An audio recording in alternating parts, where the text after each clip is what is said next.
Welcome back to another episode of the Recharge Zone podcast. I'm your host, Brent, joined by my co-host, Ann-Margaret. Our guests today are Mike De La Garza, Executive Director of Communications and Development, and Sarah Valdez, our STEM Outreach Educator. And today we are going to be discussing the highly anticipated Education Outreach Center located at Morgan's Wonderland Camp. Yeah, happy to be here. Glad to see you guys again.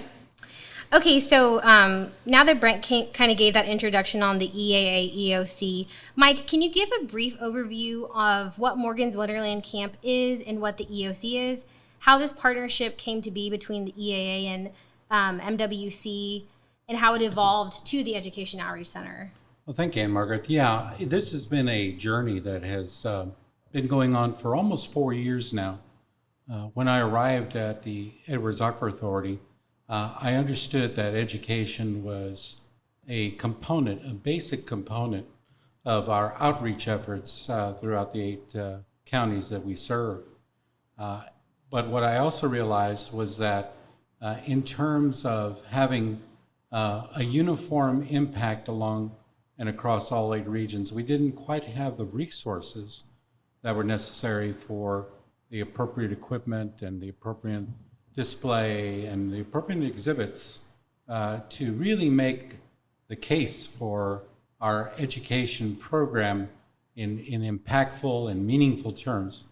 About that time, I understood that the authority had been thinking about possibilities for an education center that would be a facility. We have had a property near our headquarters that people began to think about, well, maybe that could be the place for a possible center. But then in 2019, we became aware of an event that was occurring here in northern Bexar County, and that involved Gordon Hartman, who's been the power and the inspiration behind Morgan's Wonderland and the various components of Morgan's Wonderland. We heard that he was beginning to establish the basis for Morgan's Wonderland Camp. And for those who are not familiar with Morgan's Wonderland, it is an ultra-accessible facility, which means basically it's available to all, regardless of any limitations or such. The unique aspect of the camp is that it is also ultra-accessible, and it is available to anyone and everyone. He approached us as we began to speak. He approached us about the possibility of partnering with him at the camp and possibly creating some type of educational outreach effort. Well, we entered into conversations and negotiations with him. One thing led to another, and the end effect was that we had the board of directors agree to not only entering into a partnership with Gordon and Morgan's Wonderland, but establishing the Education Outreach Center. And so over 2 years, Mr. Hartman was good enough to offer to build the exterior of the building for us as he was building the other components of the camp. And for the past year or so, we have been working on the design and the construction phase of the components that go inside the Education Outreach Center. And so we're here now, probably a month away or so from actually exhibiting this facility to the public, welcoming them into this facility, which will be free of charge to anyone and everyone who attends.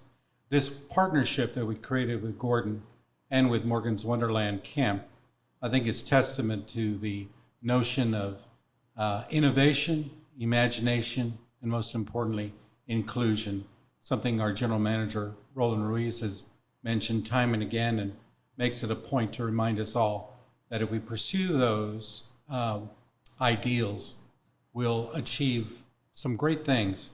And I firmly believe that what we have created here will be something of note for everyone in the region. But not only that, I think it'll be something that will become a resource and inspiration for people, quite frankly, throughout the state, throughout the nation, and possibly throughout the world. That's great, Mike. And I think we've talked about this on the podcast before, but the Education Outreach Center is actually right next door to the Field Research Park. So we have EAA scientists within a block away from the Outreach Center. So how does that impact the center and some of the exhibits or activities planned here? You know, when you dream big, your dreams get even bigger. And so we were fortuitous in creating the relationship with Gordon because it made us aware of property just north of the camp that was available as a possible lease opportunity. Well, again, in approaching the city of San Antonio to talk about the possibility of leasing these 150 acres that were in a conservation easement, of possibly leasing them so that the EEA could conduct land management techniques and other opportunities that it's been looking for a while. The city instead said, well, since you have a conservancy, why don't we just contribute the land to you? And so we received a gift of over $5 million in land, 150 acres in all.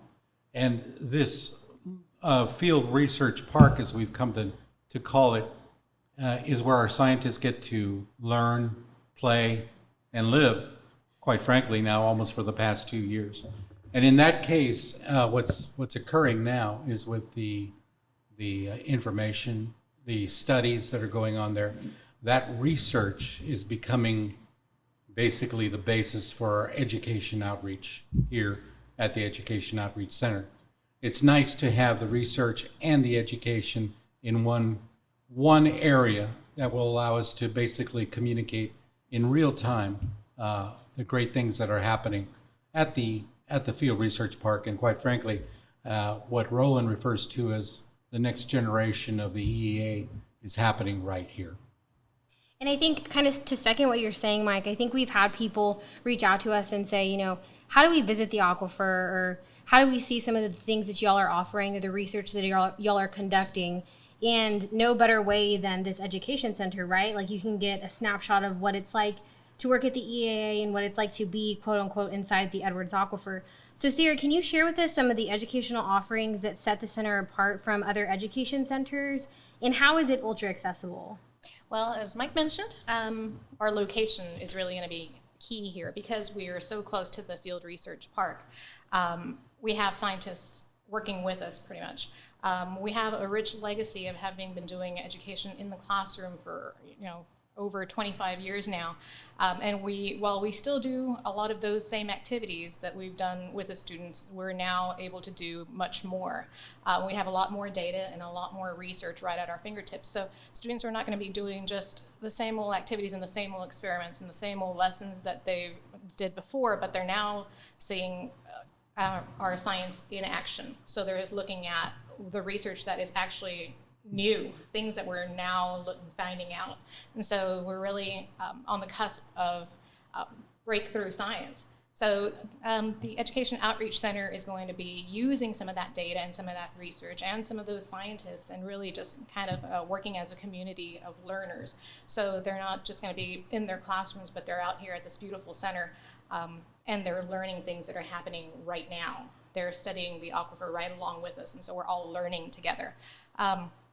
Some of the things that they're going to be able to do, too, is we've got a curriculum that was designed for students to be able to do things at home, for students to be able to do in the classroom, for students to be able to do here out at the Education Outreach Center. So the curriculum and the lessons that we've built that are, very current, they'll be able to do pretty much anywhere they are with the things that they have. So whether that's in the classroom, whether that's at home, or whether that's here with us. So there's a lot of different learning opportunities. When they come out here, we are ultra accessible because we are on the property of Morgan's Wonderland camp. We have a lot of different things that make this place ultra accessible. So everything from the outside of the building, when you're coming into the space, everything is pretty flat. There's no big hills, ramps, steps. So everything is pretty flat, so people can access the building pretty easily. Also, there's ambient lighting. There's lighting that's going to light up the entire building, so people can see when they're coming in at early in the morning, late in the evening. The place is pretty lit up. We have shuttles, so we'll be able to drive people right to the doorstep. So we can pick people up from their parking spaces, bring them straight to the door, and then deliver them back to their parking space. corridors are all really wide. We left a lot of really nice big spaces for people to move around in. So public service areas have slopes that are less than 1 to 20, and all paths have a clear width of at least 36 inches minimum. So our corridors are wide, our doors are all, we have automatic doors that are always accessible. We've got signs, lettering that it's big enough for people to see. Our reception areas have various seating. So we have different places for people to sit while they wait, or while they look at an exhibit, or so they can take their time looking at the aquariums or looking at the different displays or all of the different exhibits. Our restrooms have adult changing stations, and the place is pretty lit up with no large variations in lighting levels, and so it's not too bright or too dark. I think one of the most exciting things, though, that we have that makes our presentations accessible and our educational offerings accessible is that we have staff that is well-versed in ASL, so we can be doing presentations in not only in English and also in Spanish and also in sign language. Wow, Sarah, it sounds like y'all really captured, along with the vision of the EAA, the vision of Morgan's Wonderland Camp, is to be accessible for everyone, and it sounds like the Outreach Center definitely fits that bill. And speaking of your educational content, my team and I, we spent most of yesterday filming what we do out at the Field Research Park to be part of what is displayed here at the Outreach Center. So up on the monitors and up on social media. So I know you all have Facebook, Instagram, Twitter, and TikTok pages for the EOC, and you also have a website. Would you mind sharing a little bit about what we can expect on social media and what we can expect on the website? Well, I know you mentioned that you and some of our scientists were out in the field filming some of those videos. We also have had our interns busy doing videos as well, so I think it's something that it's become part of the program here for EAA, for our department now, is to get our interns involved in doing some of those videos. And so, a few years back when we first started doing this, it was mostly me doing the videos, and so I would do as many lessons as I could. Some of our staff, John Ramirez, would also do videos, but now the interns have really gotten into it, and so they've started making some of those videos with lessons and activities and easy things for kids to do. And they're not just putting them on YouTube, but also on Facebook, and they just now started doing that on TikTok. So it's been really fun having the interns help us with that. And they're having a good time doing it too. So yes, the website that we will be promoting for people to access information about the Education Outreach Center. It'll also be a portal to allow individuals and groups and such to go on and actually register a time for visiting the Education Outreach Center. In the beginning, our operating hours will be 9 a.m. to 5 p.m. Mondays through Friday. So we're going to be releasing that fairly soon, certainly before our opening day, with all the details. But what you'll find on the EAA EOC website is just a small taste of what you can expect when you come here to the Education Outreach Center. And if I can say this, the not-so-secret weapon of the education effort at the EEA is and has been Sarah Valdez. And Sarah, has basically taken on this Herculean task under my duress, I guess you could say. But she has risen to the occasion, and I've been involved in a couple of bills for some notable companies, the H-E-B First Store, the Toyota Visitor Center. And this Education Outreach Center, in my opinion, is really world class. And I don't say that just because it's my company. I say because it's true. I've seen others. I've been involved in other approaches. This one, I think, really will be the most impressive water education effort undertaken in this part of the world. The value of the videos that you mentioned, Brent, is that we can always update them. We can always bring updated information, and we will do that with the various monitors throughout the facility. We're sitting right now in the cave theater that is a part of the Education Outreach Center, where there's, as I'm looking at them right now, 30 or so chairs with a 90-inch screen behind me that will allow us to show all kinds of videos, all kinds of presentations for groups young and old. And I haven't even mentioned the big glowing globe that we call the Global Perspective Display. That's going to just basically blow everyone away when they come into this building. It's those kinds of impressions that you will find here, those kinds of displays and exhibits that I think will make everyone's visit here to the Education Outreach Center well worth it. And I imagine we'll have a lot of repeat visits.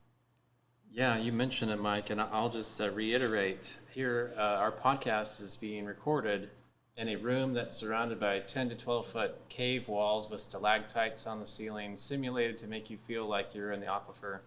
And I definitely feel like that here. And I really expect kids and adults alike to just love it here and learn all about what we have to offer. And I want to thank you for both coming in and being with us today. We can't wait to see everybody join us here. Come on, the water is fine. Thanks, y'all.